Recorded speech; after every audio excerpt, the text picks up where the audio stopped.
Hello and welcome to my video all about how to do the alternate cable cast on. This cast on is used to blend in with knit and purl patterns such as ribbing. In fact, the alternate cable cast on is pretty much solely used to edge ribbing. Not only does it blend into the ribbing quite seamlessly, but it also provides a stable edge that has a little bit of stretch but also holds its shape. This is particularly useful for things like ribbed cuffs and waistbands on jumpers.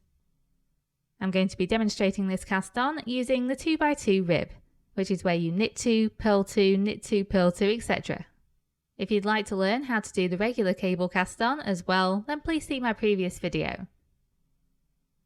Okay, so the first thing you need to do is tie a slip knot in your yarn. You should tie this knot about 8 inches or so from the end of the yarn, so you have enough yarn tail to weave in later. Since the cable cast on requires 2 stitches to be on the needle, we now need to cast on the second stitch using a different method, and we're going to use the knitted cast on. To do this, take your right hand needle up through the slip knot as if to knit, and do most of the steps of a normal knit stitch, except you don't slip the stitch off the end of the needle. Instead, you pull the right hand needle towards you to make a larger loop of yarn, and then transfer that loop onto the left hand needle, like so. Now, because we want to do a knit 2 purl 2 ribbing pattern, we want to do a knit 2 purl 2 pattern within the cast on edge. So far we have a slip knot which is neutral, so we're going to count that as a knit, and we've done the knitted cast on method, so that's another knit. Therefore we now need to do 2 purl stitches. So we're going to do the cable cast on, but we're going to do the purl version. So make sure the working yarn is at the front, and then take the right hand needle from back to front between those first 2 stitches, like so. Then you do most of the steps of a normal purl stitch, except you don't slip the stitch off the end of the needle. Instead, you pull the right hand needle away to make a larger loop of yarn, and then transfer that loop to the left hand needle. And that's 1 cable cast on purl stitch completed. And then I need to repeat that again. So I take the right hand needle between those last 2 stitches from back to front, do most of the steps of a purl stitch, except I don't slip the stitch off the needle. Instead, I pull that right hand needle away to make a larger loop of yarn, and then transfer that loop to the left hand needle. You might notice that this time I haven't tightened that stitch, I've left it loose, and this is the best way of doing the cable cast on, because now you don't have to struggle to get your needle between those stitches. And now we need to do 2 knit cable cast on stitches. So make sure the working yarn is at the back this time, and then take your right hand needle from front to back between the last 2 stitches. Then do most of the steps of a normal knit stitch, except you don't slip the stitch off the end of the needle. Instead, you pull the right hand needle towards you to make a larger loop of yarn, and then transfer that loop to the left hand needle. Then repeat this again. So take the right hand needle between the last 2 stitches from front to back, and then do all the steps of a normal knit stitch, except the part where you slip the stitch off the needle. Instead, pull the needle towards you, and then transfer this loop to the left hand needle. And then we need to do 2 purl cable cast on stitches. So we do this exactly the same as before.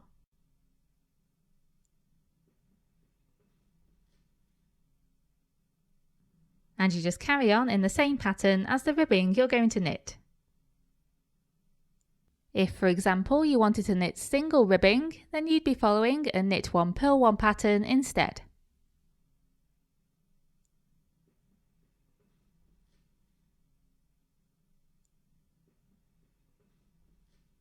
Note that I've begun with 2 knit stitches and I'm going to end with 2 knit stitches, because I want the ribbing to be symmetrical.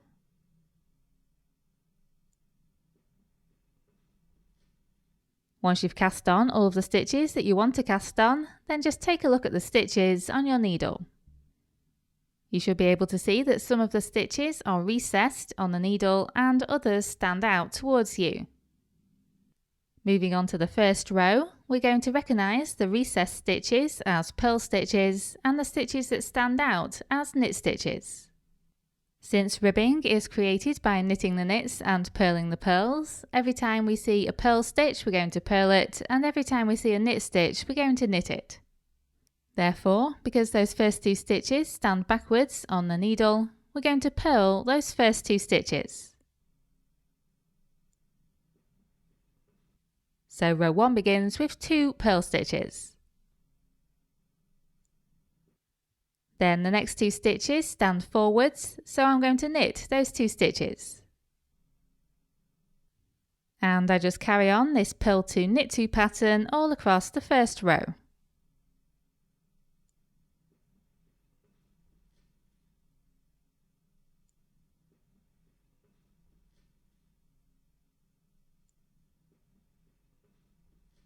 I think you'll realise fairly quickly if you get this bit wrong and knit the purls and purl the knits instead, because then the edge will look like this. And you can see that it looks quite messy along that edge and not seamless. And after we've done row 1, we can just go back to reading our knitting as we normally would. So if we look at our stitches now, you can see that some of them have little bumps of yarn, and these are called purl bumps. Every stitch that has a purl bump is a purl stitch, and every stitch that doesn't is a knit stitch. So from this point onwards, we're going to knit every stitch that doesn't have a purl bump and purl every stitch that does. Therefore, since the first 2 stitches don't have purl bumps, we're now going to do 2 knit stitches. Then we do 2 purl stitches, then 2 knit stitches, and you just carry on knitting ribbing like this for as long as you wish. And here you can see the alternate cable cast on after I've done a bit more ribbing. You can see that it nicely blends into the ribbing, and you can see it has a bit of stretch, although it's still a stable edge and does hold its shape quite well. Note though that there is a slip knot in one of the corners, and this might be something you want to avoid. And the other corner is very curved. I'm now going to show you an alternative method, which is my favourite, which will eliminate the slip knot in the edge and will also make that curved corner a lot sharper. In order to do this method, you're going to have to cast on an extra 3 stitches compared to how many stitches you want to end up with. 2 at the beginning and 1 at the end. So for example, if you want to end up with 15 stitches, you'll need to cast on 18. The 2 extra stitches at the beginning will be created using the E-wrap method, and the 1 extra at the end will be created using the cable cast on method.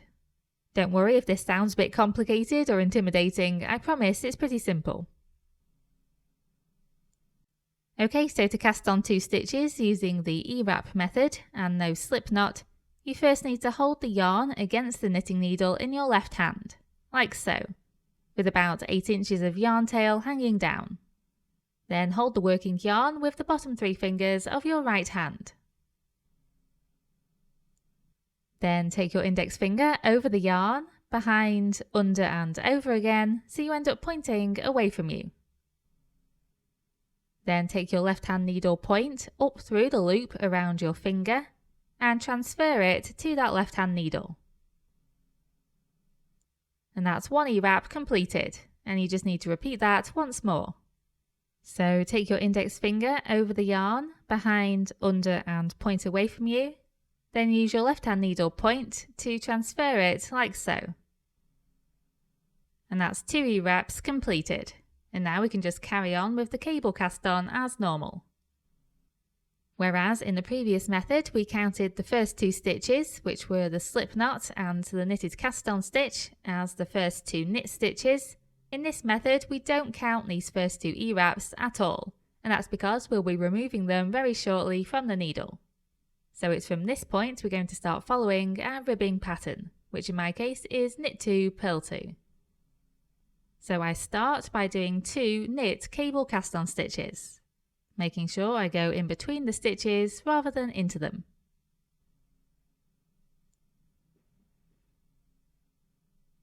And then I move the working yarn to the front and do 2 purl cable cast on stitches.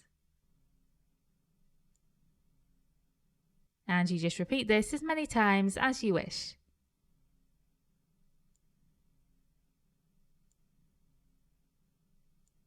I made sure I finished with 2 knit cable cast on stitches so the ribbing will be symmetrical.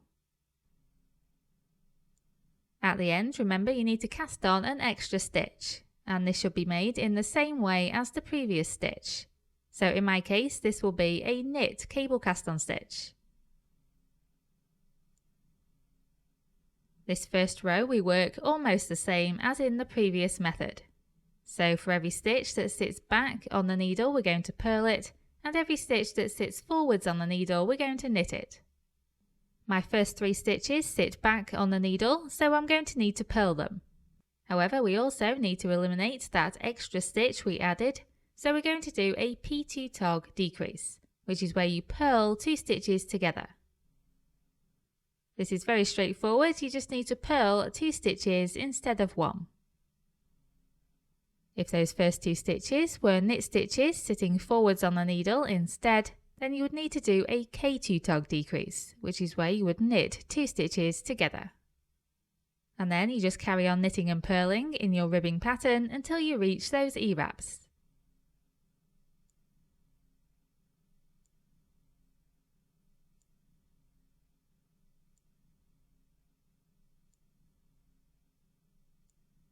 Then when you reach the E-wraps, you just need to drop them off the end of the needle and pull on the yarn tail until the edge is nice and neat.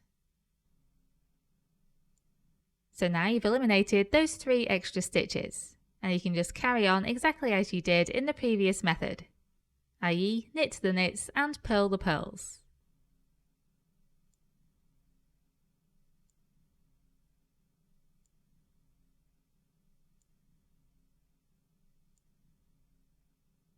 And here you can see the result.